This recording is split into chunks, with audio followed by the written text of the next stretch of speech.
r/AskReddit. College students, what is the dumbest thing you've heard a fellow student say? When I first moved into a house off campus, I shared the top floor with a surprisingly slow-witted guy. He was quiet and had an overpass job, so I really only saw him when we were all drinking or hosting a party over Christmas, and old friend was hard up for cash. So I bought his childhood NES and game collection, probably overpaying since half my purpose was to help this guy out. It was a hit on our tiny TV. Most afternoons, a few people would be gathered around for some Tecmo Bowl or RC Pro-Am. Over spring break, when I had the place to myself, I beat the original Metroid.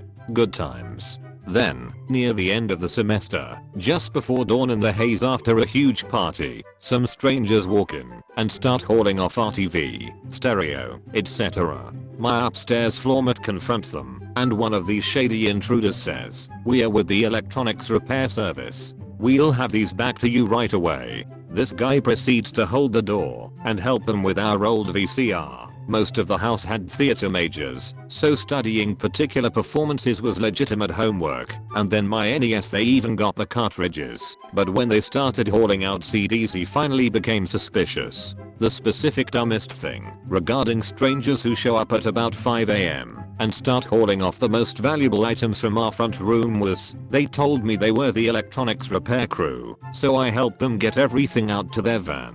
We had someone else living in that room the following year.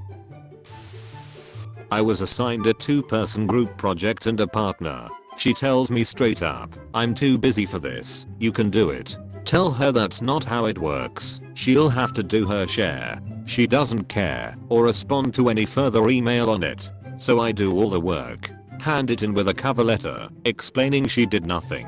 I get 90%. She gets 0%. In front of the whole class she says, "Ganglebot is a piece of trash and gave me 0 on this assignment. It's not fair and he's a freaking jerk." Professor, "Oh, well, he informed me you didn't do any of the work on the project. Was this not the case?" Girl, that's not how it works. A group project means we all get the same mark, no matter how much work you do. It means one person gets a break from the assignment. Professor, nope, that's not how that works. Hey, this happened to me, but with a group of 5. They would all have excuses to not show up to meetings. In the end I did the entire project. Professor found out because whenever she asked any of my group members a question during presentation, they had 0 idea. Professor got suspicious when I did all the talking. My professor gave them the rest of finals week to do the project. To make up for it, a project meant for the entire semester. 3/4 failed the entire class. I love people who fight really hard when they are clearly in the wrong. It's just an amazing sight. Like a bald eagle doing trig on an abacus. Beautiful. In an ethics class, a girl decked out in a horrible clash of designer name brands on every article of clothing and personal possession raised her hand and said, "The difference between rich people and poor people is that rich people know how to say thank you." We were discussing the differences between wealthy and poverty level treatment in a courtroom.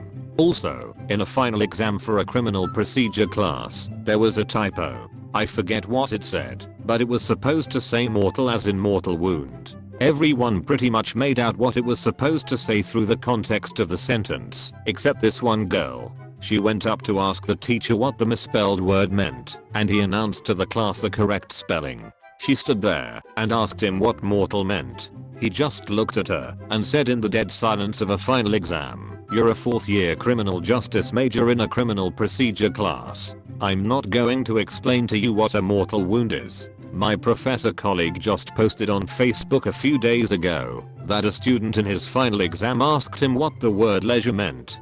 Me IRL. During an MBA marketing class, we had group projects where we basically had a set of data given to us to come up with a marketing plan. One group took the customer data and proudly averaged all of the customers' zip codes to get the geographical center of their customer base. Later in the professor's office, they argued when the professor told them it didn't work that way. The team leader said, "Well, that's just your opinion," and stomped out. I felt I had to do this. Average zip code, sourced from acdata.com, is 49618. This is Boone, Wexford County, Michigan. Median zip is 48701, which is Akron, Tuscaloosa County, Michigan. Actually a week ago, we had just gotten out of our final exam for the year, and this girl is making her way to the door. Before she even reaches it, she says to her friend, "Yeah, I had to copy a few parts of my book to reach the word count." You ever hear a record scratch in real life, and that 90s meme following it? That pretty much happened. The teacher called the girl up to the front and silently, without a word, began to go into the paper logs and saw that Turnitin had a 75% plagiarism rate. It was, well, for her, it probably really sucked. But for the rest of us, golden city of how do you frick up this bad?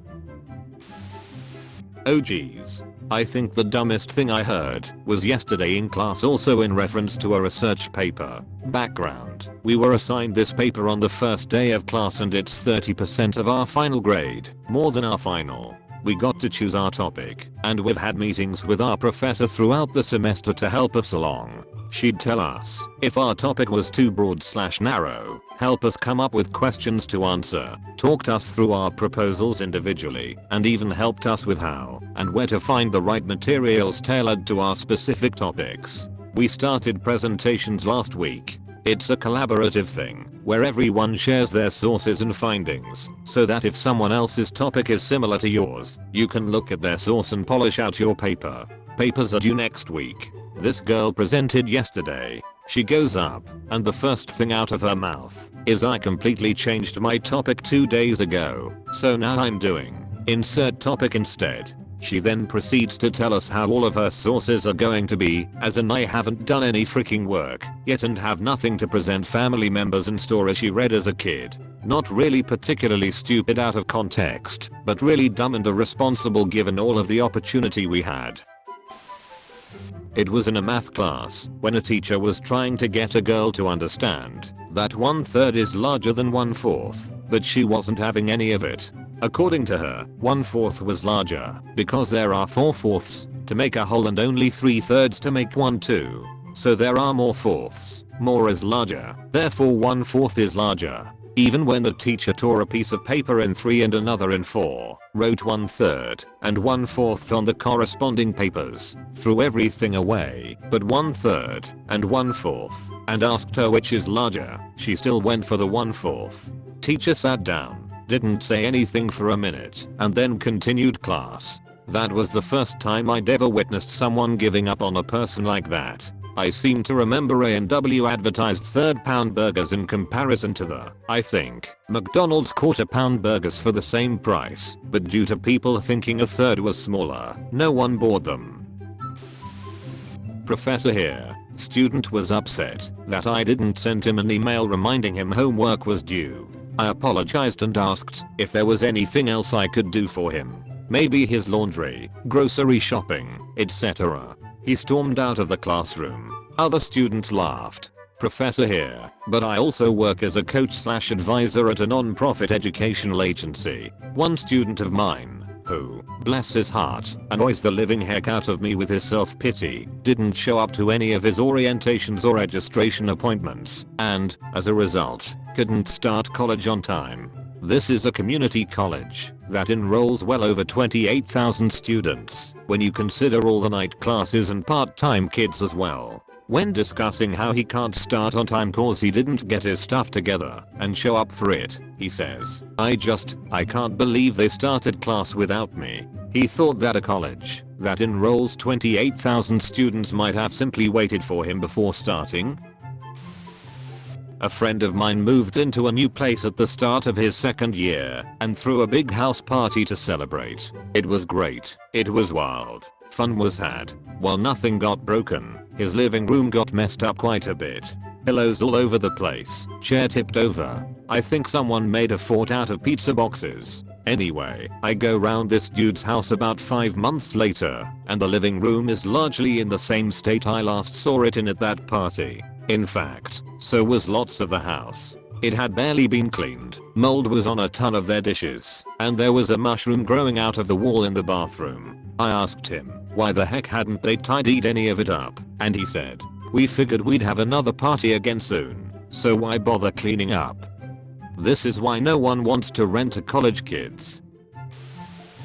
Thanks for watching. If you enjoyed this video, please consider leaving a like and subscribing for more videos like this.